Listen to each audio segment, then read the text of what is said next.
cher ami. Alors, nous avons suivi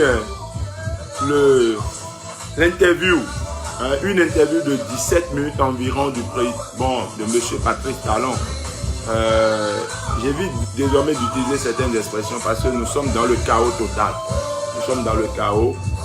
Et puis, je vais passer quelques extraits et nous allons écouter Monsieur Patrice Talon parler. Je suis choqué. J'ai écouté l'interview, j'ai suivi l'interview et je suis choqué. Non, ce n'est pas notre Bénin, ça. Le président, il a manqué une occasion en réalité de se taire. Il a manqué une occasion de se taire. Cette interview, c'est genre un affront, c'est une menace. Il était tout agressif. Nous allons prendre quelques extraits et analyser. Il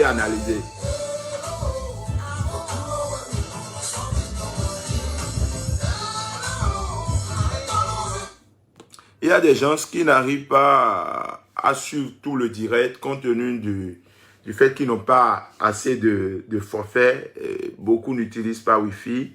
Donc, ils estiment que quand je prends un peu du temps, ça bouffe tout le forfait. Ils n'arrivent plus à suivre tout le direct. Bon, je leur trouve raison. Il faut trouver le juste milieu pour avancer. Le sentiment que ça y est, quelque chose se passe et qu'il faudrait que ça continue. Nous allons écouter ensemble un peu l'interview. Souvent, quand un régime, un président est décrié, comme on l'entend un peu partout, les électeurs peuvent voter contre, quel que soit celui qui est en face. Donc, ce n'est pas toujours en fonction de celui qui est en face que les électeurs expriment leur choix. Parfois, ça peut être un vote sanction. Là, c'est un vote d'adhésion pour vous? Pour moi, c'est un vote d'adhésion. Stop. Là. Le journaliste a demandé au président de la République qu'au cours de cette griffe, cette parodie d'élection, qu'il n'y a pas eu un candidat en face. Et que les gens ne sont pas sortis. Et le président de la République estime qu'il n'y a pas eu un vote sanction, qu'il y a eu plutôt un vote d'adhésion. Que des gens, donc quand on dit vote d'adhésion, les gens sont sortis pour voter pour lui. Et c'est une manière de nous insulter. Quel que soit notre bord politique, c'est une manière de refuser de dire la vérité. C'est un mauvais exemple. Nous avons vécu pour la première fois dans l'histoire de notre démocratie une honte totale. Une élection où il y avait seulement un seul monsieur qui avait tous les moyens, qui faisait campagne partout, et ceux qui l'accompagnaient pour ces élections étaient des figurants, des gens qui n'avaient aucune popularité, qui n'avaient aucune assise électorale. Disons-nous la vérité, ce n'est pas M. Djemba qui fera le poids devant Patrice Talon.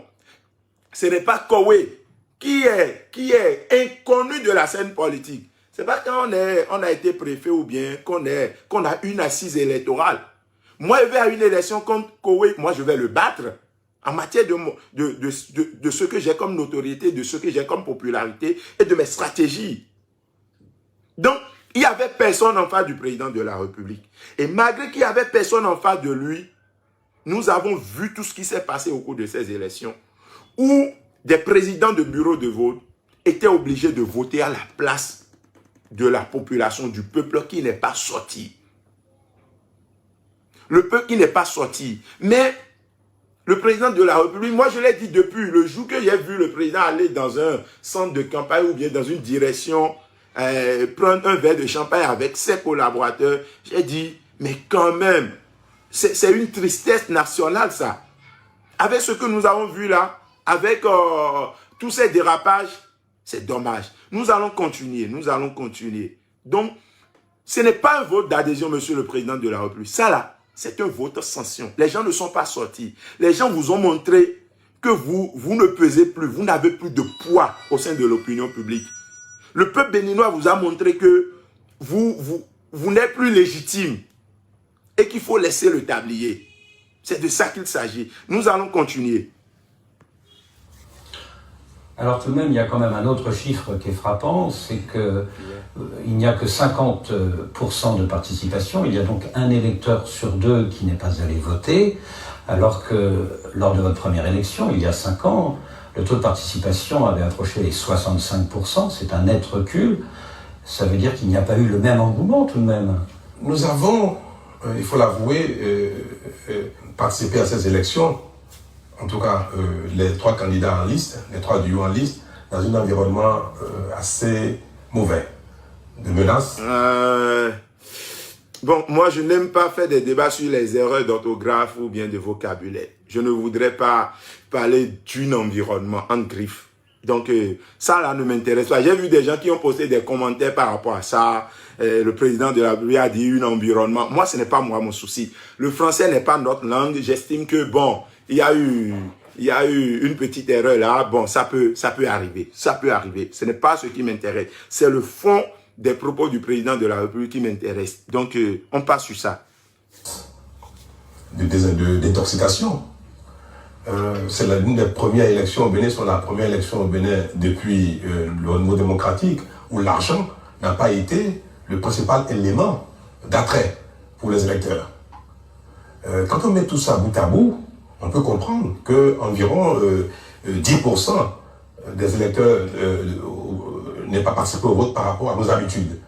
Alors quand on a quand même 50%, plus de 50%, parce que 51% des électeurs sont déplacés, alors même que, pour certains, la dynamique est si belle, ce qui se passe est si bien que il faut impérativement que ça continue. Et que pour certains, il n'y a pas de raison que les électeurs n'apportent pas leur soutien au candidat Patrice Talon. Vous comprenez? Tout cela, mis ensemble, a pu contribuer à dégrader le taux de participation. Et 50%, pour moi, c'est satisfaisant dans ces conditions. Le président de la République, d'abord, les chiffres avancés sont faux. C'est des chiffres donnés par les structures, aux ordres des institutions qui presque dans leur totalité répondent bien sûr à la couleur de la mouvance présidentielle. C'est une réalité. Donc, d'abord on a dit 50%. Le président de la République sait que le taux de participation à ces élections n'est pas 50%. Lui-même, il le sait. Et puisque les journalistes doivent rester dans une certaine objectivité, ils sont obligés de prendre les données proclamées par la Sénat et puis affirmées, confirmées par la Cour constitutionnelle. Là n'est même pas le problème.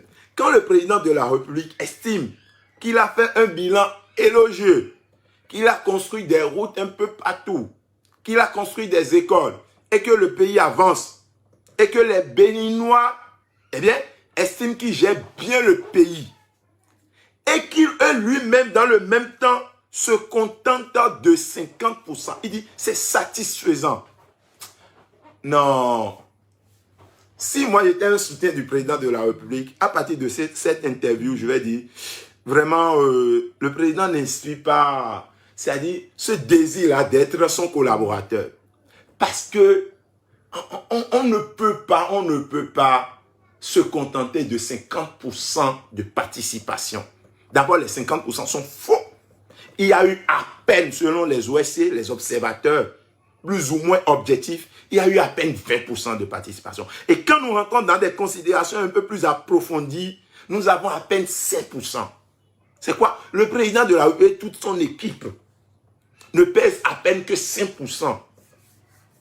Et je comprends, et j'ai dit, je comprends pourquoi on fait tout pour écarter tous ceux qui sont concurrents de taille. Parce qu'on sait que si jamais un Komi Koutié, un Sébastien Adjavon, un Joël Aïvor, une Rekiat Madougou, qui encore, face à Patrice Talon, le match est plié. Il n'y aura même pas match. Et le président de la République, il a compris. Il fait tout possible pour trouver des alibis, des histoires, des pièces théâtrales pour écarter. Mais au lieu de dire que oui, il faut reconnaître que le peuple béninois de plus en plus se retrouve dans une position où il ne s'intéresse plus à sa gestion. Non, le président de la République estime que nous sommes dans un environnement de menace et d'intoxication. Mais qui a créé cet environnement? Qui a créé cette atmosphère, monsieur le président de la République? Depuis que vous êtes arrivé à la tête de ce pays, depuis que le président Patrice Talon, nous l'avions élu, les gens doivent faire responsabilité. Pour moi, nous étions dans un contexte où on devait lui apporter notre soutien.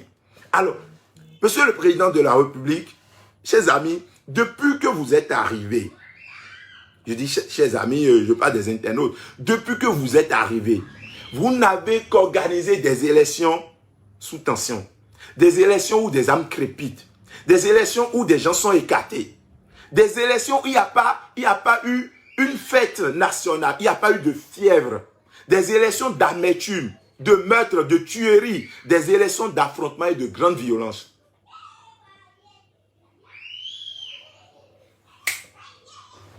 Donc, c'est vous qui avez installé cet environnement. Parce que la frustration ne peut qu'engendrer. La frustration d'être écarté de la chose politique.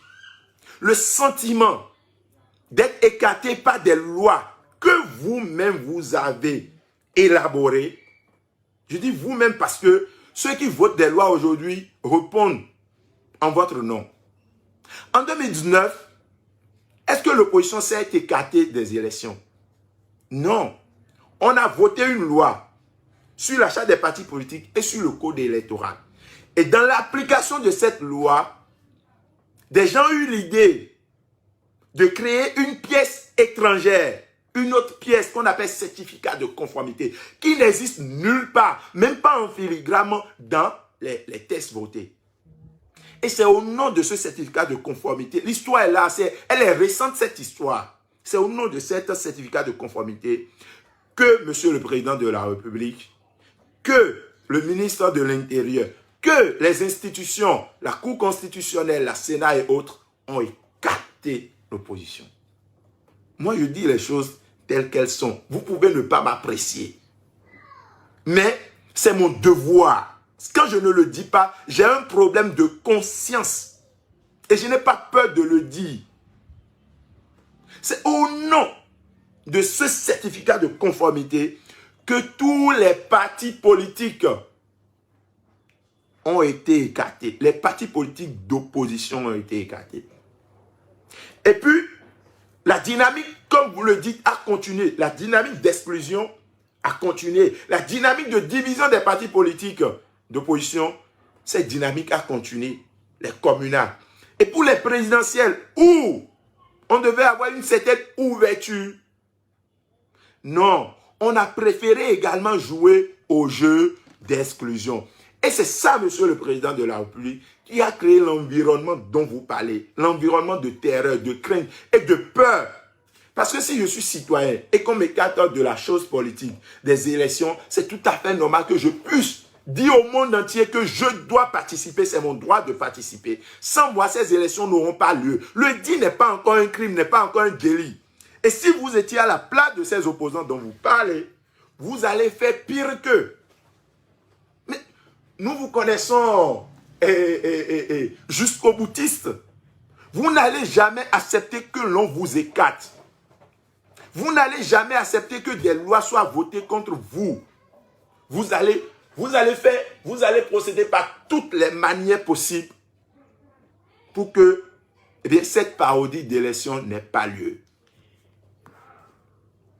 Nous allons continuer parce que il y a des passages qui m'intéressent spécialement. Ça là, c'est l'actualité. Alors, il y a quand même quelque chose qui pose problème, c'est qu'à l'exception de l'ancien président Thomas Boniaï, tous vos principaux opposants sont soit en exil pour échapper à la prison, soit derrière les barreaux. Ici, au Bénin, on a l'impression que vous avez cherché à faire le vide autour de vous. Et que répondez-vous à ceux qui disent que à cause de vous, la démocratie est en recul au Bénin? Qui sont les principaux adversaires candidats qui sont derrière les barreaux à la veille des élections? Vous en connaissez? Derrière les barreaux? Oui.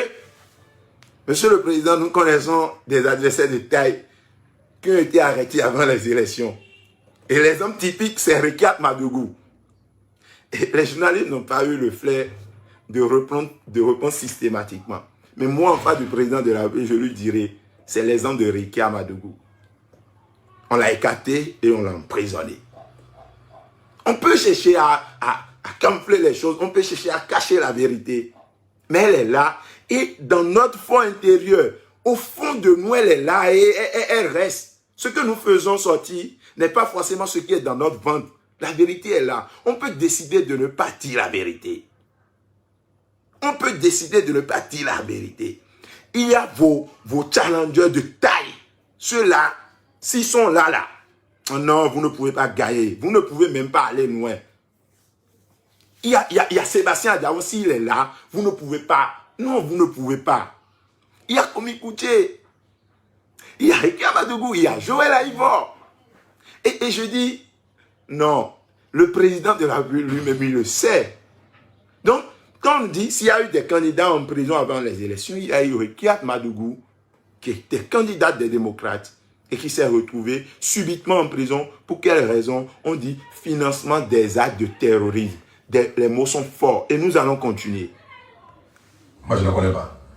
Il y a des gens qui ont été que ça appelé à rendre compte de leur gestion, parce que nous sommes dans un pays d'impunité totale depuis si longtemps, et que quand on décide que la chose change, les gens ne veulent pas répondre de ce qu'ils ont fait, qu'ils sont partis par eux-mêmes en exil. Voilà. Ça, ce passage m'intéresse beaucoup. Le président de la République a dit qu'il y a des gens qui n'ont pas voulu répondre de leurs actes et qui sont allés en exil. D'eux-mêmes.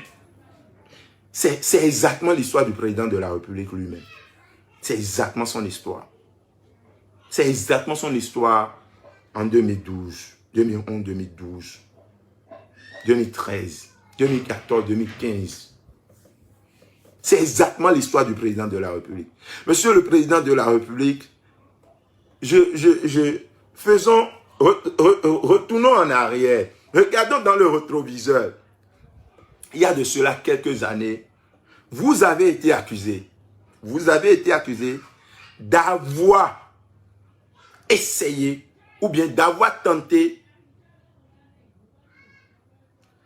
c'est-à-dire d'avoir tenté d'assassiner le président de la République, Boni Yayi. Vous avez été accusé. Et quand vous avez été accusé, monsieur le président de la République, ayant vu, c'est-à-dire votre emprisonnement éminemment visible comme ça, vous avez pris la clé des champs, vous avez fui.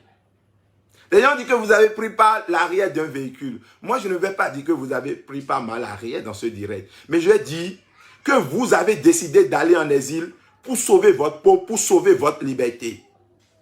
Il en est de même pour tous ceux-là dont vous parlez aujourd'hui, qui estiment que la justice était aux ordres, qui estiment que la justice aujourd'hui est embrigadée dans leur pays et qui ne peuvent pas rester au pays pour être emprisonnés et peut-être passer de vie à trépas. Ils craignent pour leur vie, ils craignent pour leur liberté.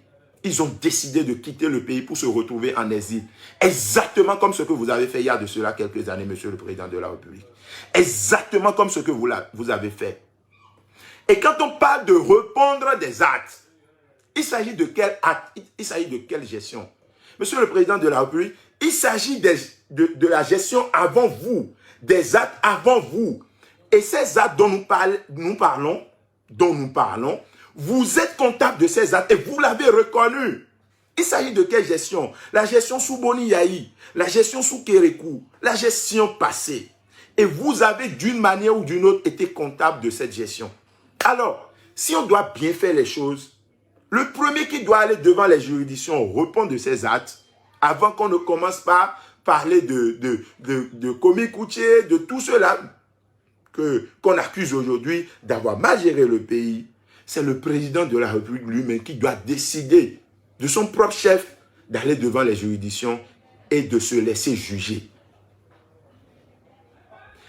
Le candidat Lionel Zinsou disait en 2016 que le président de la République actuel, M. Patrice Talon, est impliqué dans plus d'une vingtaine ou bien dizaine de dossiers devant les juridictions. Ces dossiers sont passés par où? La vérité est là.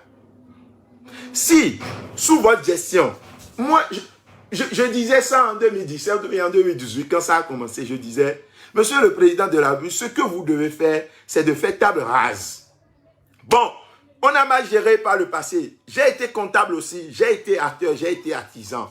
Alors, à partir de maintenant, la rigueur, la lutte contre la corruption, celui qui vole, on le prend. Celui qui vole, on le prend. Je serai d'accord avec vous. Mais quand vous commencez par chercher, quand quelqu'un parle, on soulève un dossier, et que la procédure même d'interpellation des gens, cette procédure ne répond en rien à une procédure judiciaire, il y a lieu qu'on se pose la question sur une lutte objective contre la corruption ou bien sur un acharnement politique. Et bizarrement, c'est les gros morceaux, hein, ceux qui peuvent faire le poids devant vous, c'est ceux-là qui sont concernés. Donc, Monsieur le Président de la République, si nous devons parler des gestions dont vous parlez, vous êtes aussi comptable et vous devez aussi répondre de vos actes.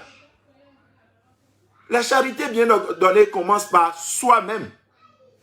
Nous allons continuer. Ils ne veulent pas répondre de ce qu'ils ont fait. Ils ne veulent pas répondre de ce qu'ils ont fait. Refuser de répondre à la justice.